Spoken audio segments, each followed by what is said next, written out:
तर मी अश्विनी आणि मी कविता तुमचं सगळ्यांचं स्वागत करतो आम्ही जिंजुडे या युट्यूब चॅनलवर।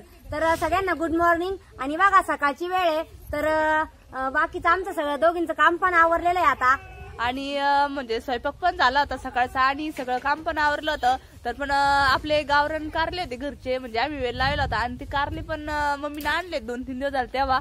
तर काल संध्याकाळी आम्ही उकडून ठेवले, म्हटलं आता मस्तपैकी असं गोड कारलं करा।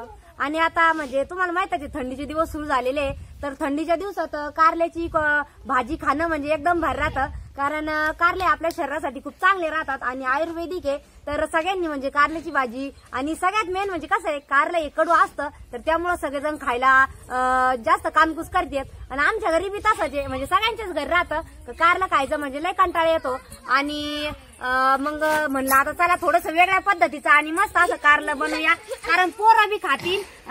तसं जर आपण कारलं बनवलं ना तर मग कोणी सुद्धा खात नाही, तसंच पडून जातं सगळं। कोरडं कारलं आणि गोड बनवलं ना कारलं तर एकदम कोरडं राहतं, आणि त्याच्यामध्ये गुळ ते टाकलं का एकदम भारी लागतं, आणि चपाती आणि कोरडं कारलं एकदम भारी लागतं खायला।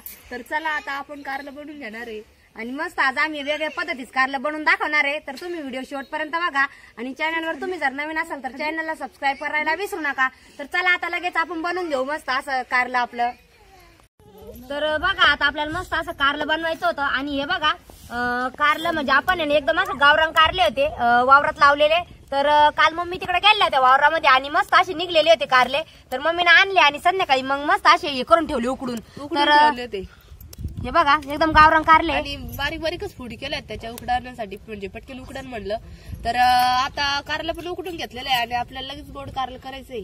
तर बघा आता कढई पण ठेवलेली आहे, आणि जो आपल्याला म्हणजे शेंगदाणे लागणार आहे ते आपण भाजून घेणार सुरुवातीला, कारण कढई भरपूर तापलेली आहे। तर शेंगदाणे आपल्याला एकदा भाजून घ्यायचे।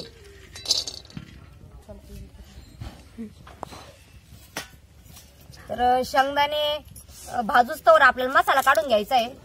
तर मिरच्या पण घेतलेल्या आहे हिरव्या, आणि लसणाच्या 2-3 कांड्या पण घेतलेल्या आहे। तर लसूण चांगला सोलून घ्यायचा, आणि मिरच्या पण लिसून घ्यायच्या, कोथिंबीर एकदम बारीक कापून। तर कोथिंबीर बी आपल्याला म्हणजे वावरातूनच कोथिंबीर आणलेली हिरवीगार मस्त, तर मग ती बी आपल्याला चांगली बारीक कापून घ्यायची।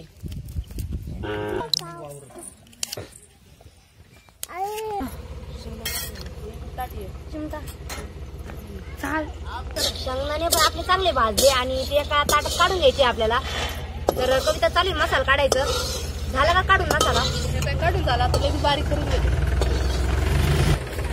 तर मिरच्या आणि लसूण आपल्याला खलबत्त्यामध्ये एकदम बारीक करून घ्यायचं आहे, त्याच्यानंतर शेंगदाणे आवडजवड करायचे। तर मिरच्या आणि लसूण एकदम बारीक करून घेणार आहे, त्यात मीठ टाकून घेईन लगेच। आणि तोवर मिरच्या आणि लसूण ते बारीक होईपर्यंत मी ना शेंगदाण्याची टरकल बी काढून घेते, म्हणजे मग चांगले लागत आहेत। संपापडी मिठाची बरणी आण बाई घरातून। तर हे बघा टरकल बी आपण काढून घेतलेले शेंगदाणे चांगले, आणि त्याच्यामध्ये टाकून घेते, म्हणजे मग आणि कोथिंबीर बी चांगली कापून घेते।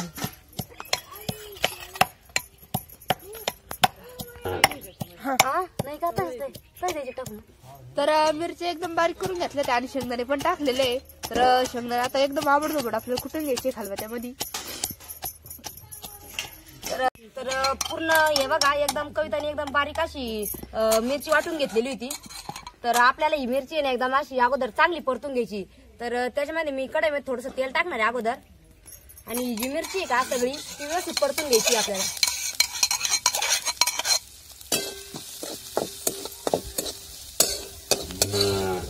कारण आपण जर मिरची एकदम अगोदर व्यवस्थित परतून घेतली ना, नंतर मग ती कारल्यामध्ये जास्त तिखट नाही लागत, आणि जे आपला कारला आहे का ते एकदम चवदार लागत।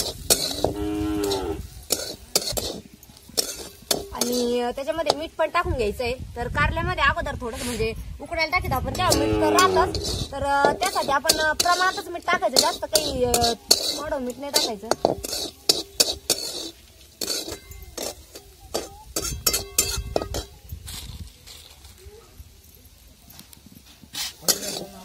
तर ही मिरची आपली चांगली परतेपर्यंत बघा आज आपण म्हणजे कारल्यामध्ये 2 असे नवीन पदार्थ टाकणार आहे की ज्याने कारले आपले एकदम म्हणजे ज्यांना कधी आवडत नाही ते पण कंटिन्यू कारलं खातील। तर हे बघा आपण थोडेसे चिंचा घेतलेला आहे आणि थोडासा गुळ घेतलेला आहे। तर या चिंच आणि गुळानी जर आपण त्याच्यामध्ये मिक्स जर केलं ना तर आपला कारला आहे एकदम चवदार लागल। तर हे बघा मी आता गुळ पूर्ण किसून घेणार आहे। आणि एवढा मी गुळ किसून घेतलेला आहे आणि एवढा चिंचा घेतलेला आहे. तर आम्ही म्हणजे काय करत असतो, जेव्हा चिंचा आपल्या येतात का झाडाला, तर तेव्हा आहे ना या चिंचा गोळा करून आणि त्याच्यामध्ये थोडंसं मीठ वगैरे टाकून किंवा असं हे करून चिंचोके काढून जर ठेवले ना तर आपल्याला वर्षभर हे चिंचा खायला म्हणजे उपयोगात येतात. तर अशी बरणी भरून ठेवीत असतो आम्ही. तर ह्या त्या चिंचा आहे अजून भरपूर. आणि मी आता लगेच मसाला पण पूर्ण आपला हे झालेला आहे, तो बी एका ताटामध्ये काढून घेणार आहे. बघा आपण एवढा मसाला काढून घेतलेला आहे आणि हा गुळ आणि चिंच हे सगळं आपल्याला एकत्र करून घ्यायचंय, जेणेकरून आपली जी मिरची का ती एकदम चवदार होईल. तुम्ही जर अशा पद्धतीने जर कारलं केलं ना तर बघा म्हणजे तुमच्या घरात ज्याला कारलं आवडत नाही ना ते पण कारलं म्हणजे खायसाठी एकदम सगळे आतुरतेनं वाट पाहतील का चला भाऊ तुम्ही कधी असं कारलं बनवता. आणि एकदम गावरान कारले त्याच्यामुळे याच्यात बी वगैरे काहीच नाहीये. तर बी वगैरे काही नसल्यामुळे आम्ही हे कारले का म्हणजे आता बी जर असलं तर आपलं काढून घ्यावं लागत.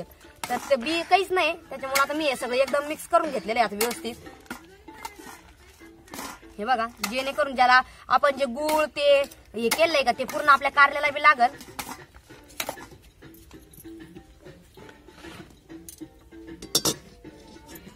आपण सगळं व्यवस्थित मिक्स करून घेतलं. तर कढई ठेवलेली, तर आपल्याला त्याच्यामध्ये तेल टाकून घ्यायचंय. तेल चांगलं तापून द्यायचं. तर बघा आपलं तेल पण चांगलं तापलेलं आहे आता. तर आपलं तेल पण चांगलं तापलं आणि आपण जी कोथिंबीर कापून घेतलेली होती का ती आपल्याला टाकून द्यायची त्याच्यामध्ये. आणि आपल्याला या कारल्याला म्हणजे दुसरं काही मसाला वापरायचा नाहीये. तुम्हाला जर वाटत असेल तर तुम्ही टाकू बी शकता म्हणा, पण एकदम साधे सिंपल पद्धतीत कारलं जर केलं तुम्ही एकच नंबर लागत खायला. आणि कोथिंबीर बी चांगली झाली परतली तेलामध्ये. तर हे जे घेतलेलं आहे का आपण सगळं मिश्रण एकत्र तर ते टाकून द्यायचं आपल्याला त्याच्यामध्ये आणि चांगलं परतून द्यायचं.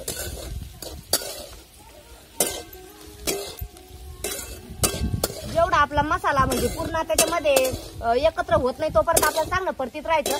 आणि आपण त्याच्यामध्ये गुळ आणि चिंच पण टाकलेली आहे तर त्यामुळं याला पाणी पण सुटणार आहे. तर त्यामुळं पाण्याची किंवा कशाची गरज नाहीये याला. हे बघा एकदम पाणी सुटलेलं आहे त्याला मस्त. तर बघा एकदम मस्त असं परतायला टाकलेलं आहे आपण आता कारलं. आणि चांगलं परतून द्यायचं, चांगलं 5-1 मिनिटं तरी परतून द्यायचं. आणि त्यावर आपल्याला आता झाकण ठेवायचं म्हणजे मग वाफ कोंडून आहे ना एकदम मस्त होईल आपलं कारलं.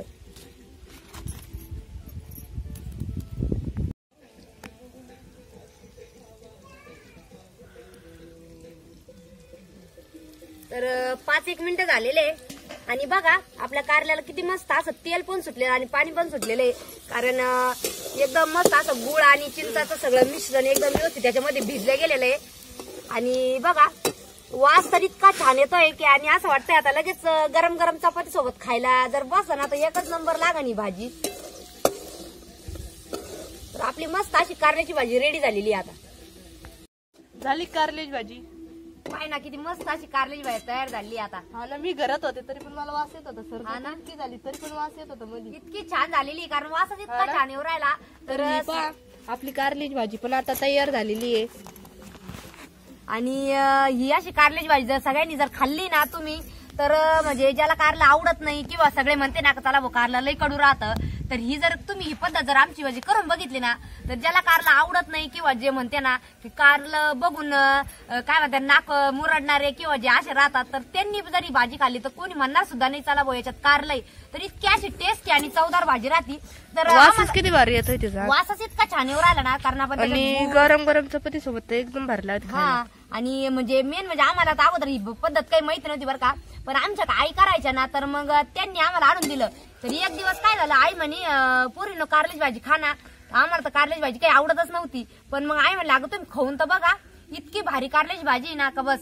तर आम्ही खाल्ली ना तर तेव्हापासून आम्ही कंटिन्यू म्हणजे ही अशीच कारल्याची भाजी करतो कारण सगळ्यांना आवडते बी. आणि आपल्या शरीरासाठी तर कारले हेल्दी राहतातच. तर आपल्याला जे कारल्यातून पाहिजे प्रोटीन वगैरे किंवा तर ते बी आपल्याला भेटतं त्याच्यामधून.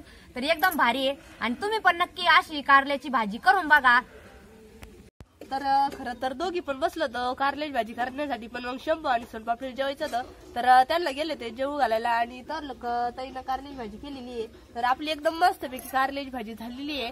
तर तुम्हाला आमच्या कारल्याची भाजीचा व्हिडिओ कसा वाटला ते तुम्ही नक्की कमेंट मध्ये सांगा. तर भेटूया पुढील व्हिडिओ मध्ये. धन्यवाद.